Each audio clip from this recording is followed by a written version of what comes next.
Makanya proses penggemblengan nafsu ini luar biasa. Dari sekian banyak proses penggemblengan Allah kepada hambanya, terutama manusia, yang paling panjang pembahasan itu nafsu. Nafsu. Karena kenapa? Pertama, ya, ada di 1 tahun sekali. Mana? Ramadan.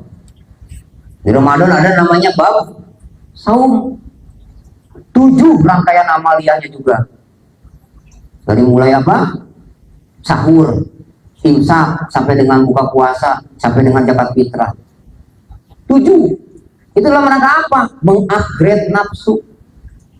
Supaya tidak punya banyak, cenderungnya kepada Allah. Sekali-kali atau ngeres ke Allah teh gitu. Tuh ayo nafsu teh ngulung dunia. Lupa kepada Allah.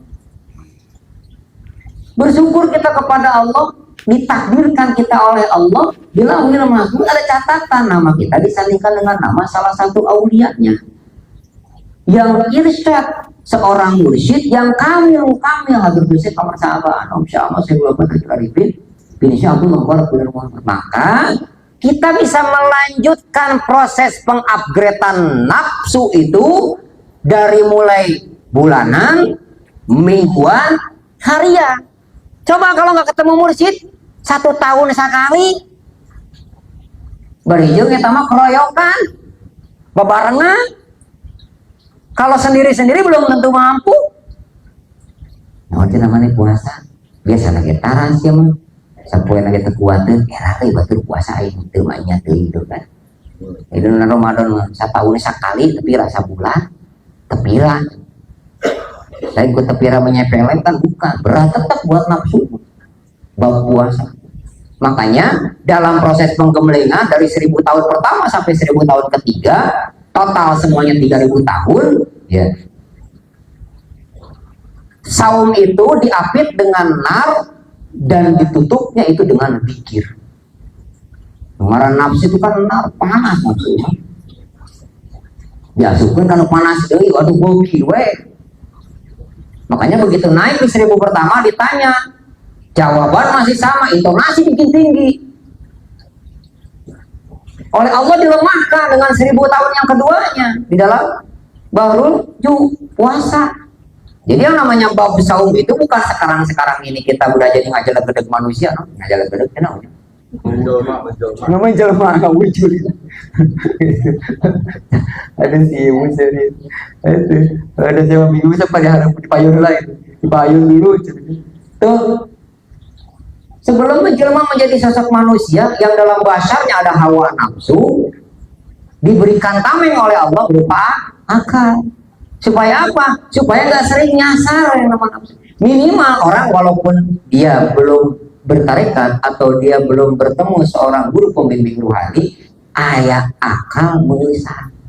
Repotnya ada akal tapi nggak berfungsi, lebih jahat di batang binatang.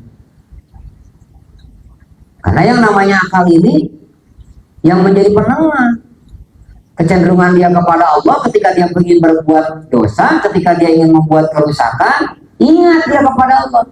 Kan tadi disebutkan walladzina idza fa'alu fahisha aw dzalamu anfusahum dzakarallah. Masih kena ingat ayat zikirna sanajan can datang asup kana tarekat, sanajan can apal guru mursyid.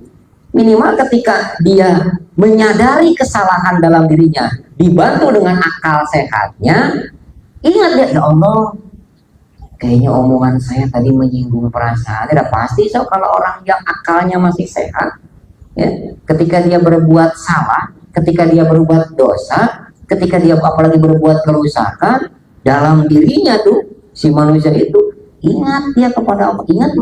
Apalagi ahli zikir, apalagi zikir yang ditanamkan di dalam kalbu, zikir yang dibiasakan di dalam lisannya setiap selesai sholat. Supaya apa? Terbiasa itu diri, terbiasa itu lisan, ketika datang malakul maut, mencabut, memisahkan jasad daripada ruhnya, yang dibawa kalimat la ilaha illallah. Kalau bahasa ibu-ibu mah jadi latah, Bu. Bahaya ibu kalau latahnya bukan kalimat thayyibah. Ya, kalimatnya kalimat jagabah. Latah kalimat gagabah mau disebutkan orang jadi era serangan. Pokoknya mah gitu, lah tahu tuh. Tapi kalau lisannya terbiasa dawam dalam kalimat dari la ilaha illallah, apalagi ada media pembenaran dalam kalbunya, ada zikir khafi yang ditanamkan oleh orang yang memang benar-benar dia itu seorang irsyad, dapat petunjuk bimbingan dari Allah untuk membimbingkan ruhnya kepada Allah. Makanya perlu dan penting juga sekali-kali Allah kadang bertajalli kepada manusia melalui hambanya yang punya predikat waliullah. Mana? Kadang-kadang ada. Di mana tuh Bapak? Diasrorkan oleh Allah. Yang kita yang kedua kan asrarut tolibin. Dari hakoi kulakoi diasrorkan ku Allah. Ditajalikan, diperlihatkan. Mana? Ketika ada seorang muslim dengan orang Nasrani. Kalau orang Nasrani kan Nasrani dia punya keyakinan, kepercayaan kalau benar real, terbukti, kelihatan sama mata kepalanya. Disebut Nasrani begitu. Makanya ketika dia menganggap Nabi Isa itu adalah nabi yang paling sempurna, apa dalilnya? Dia bisa menghidupkan orang yang mati. Oh begitu? Iya. Bukan hanya itu Pak, mujizatnya luar biasa juga. Bisa menyembuhkan orang yang buta, bisa menyembuhkan orang yang lumpuh, bisa menyembuhkan orang yang sakit, sampai bisa menghidupkan orang yang sudah mati. Oke, sekarang kita cari kuburan yang paling lama. Ketemu tuh yang 500 tahun. Coba ulangin lagi bagaimana Nabi Isa caranya menghidupkan orang yang sudah mati. Oh, beliau cukup mengucapkan biidznillah.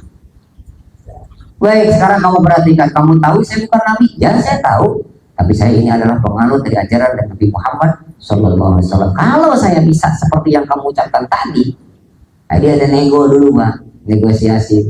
Mau kamu mengimani daripada ajaran dari Nabi Muhammad SAW? Oke, deal. Jadi. Dengarkan, ini terbelah, bangun, hidup. Nyanyinya kakawihan, kawinya. Baru tuh kalau cerita belum beres agetnya tercengang keheranan dalam yang perlu dibuktikan, perlu ditajali kok. Jadi proses pentajalian tidak bisa terjadi kalau belum ada tahali.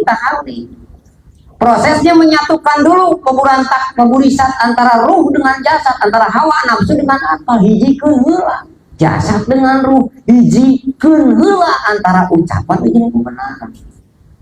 Jadi jangan sampai ketika kita mengucapkan sesuatu yang seolah-olah dari ucapan itu mengagungkan Allah, begitu diintip sama Allah, dilihat secara hakikatnya menduakan Allah, kan bahaya.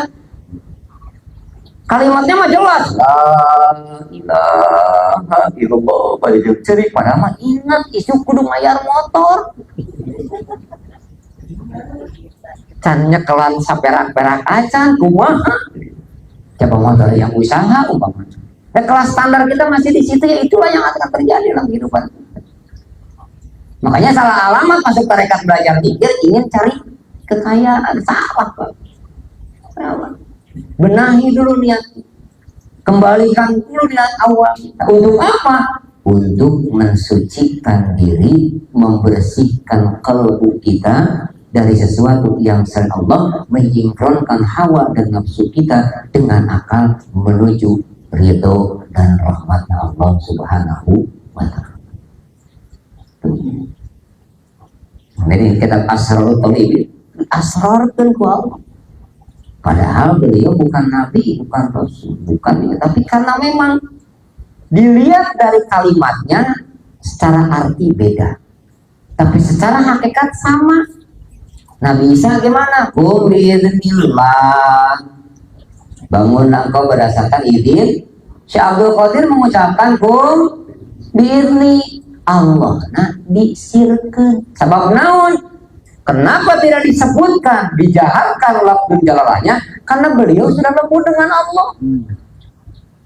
Orang kalau sudah dapat predikat Ismul A'dzam, ya, secara dohirnya, secara fisik realnya, dari dohir dengan mendohirkannya melalui syariahnya segala macamnya, itu persis seperti bayi yang baru lahir, bersih, suci, nggak ada dosa.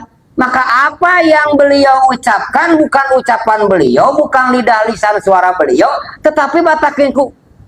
Nah, ji cumantel ji. Lebur dengan Allah. Jadi namanya masih Abdul Qadir kesabab ku Allah nges di ismul a'zam. Apa yang diucap gombel nih, bangun kau berdasarkan izin aku, bangun sabab naon nih, lain lupat ka manehna, larinya bukan kepada dirinya, bukan kepada si Abdul Qadirnya, tetapi dia kena mana? Kepada yang punya hakikat. Itu. Sekarang kadang dibikin salah paham yang begitu. Tunduk datang, sup ke jero ibu. Oh, cenah mana tak assalamualaikum acan. Iya emang teu kadenge ento ngajel hate. Wah, can nepi mana mah. Ah, cenah salah di luar. Di dulu lucu gitu. Ya, anu ngaran ma'rifat mah itu hanya Allah yang punya kewenangan. Yang tiga, oke lah, masih bisa diupayakan, diusahakan, dikondisikan oleh makhluk. Syariat, tarekat, hakikat. Banyak juga orang yang ahli hakikat. Peka rasanya kepada Allah, nyambung. Ketika dia berucap, jadi kabul banyak. Tapi kalau untuk urusan ma'rifat nggak bisa, ma'rifat hak Allah. Makanya tidak menutup kemungkinan ilmu syariat sederhana, standar, biasa saja. Tukang tirakat amaliannya biasa aja, sholat nage biasa, sholat sunah ayat kan standar lah, dua-dua mah gitunya. Hakikat mah kita tempuh, hakikat mah udah lain urusan ketempuh, hakikat mah urusan kerahasiaan rasa antara dia dengan Allah, yang tahu cuma Allah. Makanya hak daripada ma'rifat dilihat dari hakikatnya. Akhirnya orang bisa apal. Bagaimana sekarang kita bisa tahu dia ma'rifat kalau kita sendiri nggak tahu hakikat? Juga gayaan asa pangakikatna ngomongkeun bener saya tamang geus ma'rifat. Wah, ma'rifat di mana? Ma'rifat urusan Allah. Bisa tahu dia ma'rifat kepada Allah dengan dia tenggelam dalam hakikatnya Allah. Hakoikul hakoik. Nah, yang tahu hakikat Allah. Dirinya yang diberikan informasi melalui bimbingan guru ruhani. Maka di tarekat mah, makanya di dalam tarekat itu inti pembelajarannya, metode dasar utamanya 3. Yang pertama robito, yang kedua dikir. Baru yang ketiganya itu jahadan. Apa yang diajarkan, apa yang diijazahkan, apa yang diberikan, diriadohi dengan sungguh-sungguh. Kadar riado mah bukan sekedar latihan biasa, riado itu pembiasaan. Pembiasaan. Akhirnya orang riado mah ditobat. Maksudnya mah begitu beres 40 hari, ngeus urang mah ditobat lagi. Ngeus di mana subuh nage beurang? Iraha mah ditobatna. Saya udah pernah ya udah ditobat 40 hari ya. Begitu ditempuh sama poena, begitu dilihat sehari-hariannya, subuh ke siangan, iraha jam berapa mah ditobatnya. Di mana di riado itu, mana daripada riado itu adalah pembiasaan. Latihannya itu, sparring partnernya itu yang 40 hari. Beres, lihat ke depannya, beres dari 40 hari. Jalan enggak?